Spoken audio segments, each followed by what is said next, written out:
Have you ever wondered why your depression persists even after doing everything you were told would help?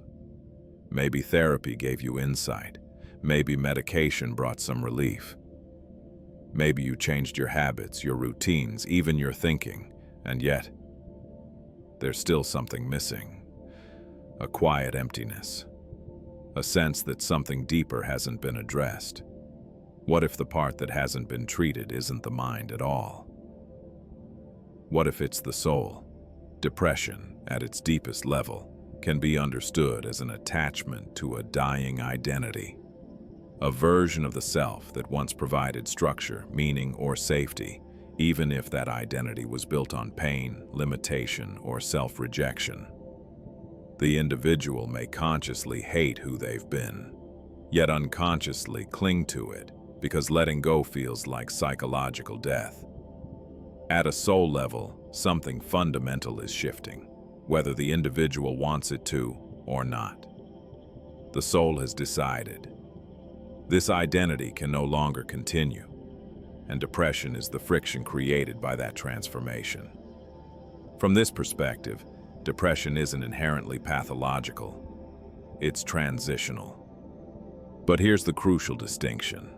Depression can only become transformative if the individual has enough internal or spiritual capacity to withstand the collapse of their old self. Without that awareness, the experience feels unbearable, confusing, frightening, and overwhelming. The psyche resists. The nervous system shuts down, and suffering intensifies. There is, however, an exception that often goes unspoken. Some individuals experience severe depression not because they lack depth, but because they possess too much of it. They are born with heightened sensitivity, awareness, or intuition into a world that feels chaotic, unconscious, and misaligned. For these individuals, depression can emerge from the exhaustion of existing in systems that feel hostile to truth, compassion, or meaning. It feels less like sadness and more like forced participation in a reality that doesn't resonate. This is a different conversation, one we'll explore in a future video. So what is the spiritual remedy to depression? Not bypassing it, not numbing it, and not forcing positivity. The remedy is detachment. Detachment from outdated belief systems, from inherited identities, from narratives about who you are and who you're supposed to be. Depression signals misalignment between who you've been living as and who you are meant to be. Until that misalignment is addressed at a fundamental level, the suffering persists.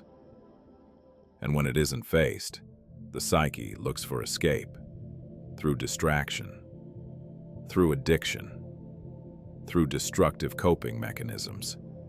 Healing requires courage, because courage means questioning the assumptions you've lived inside of for years.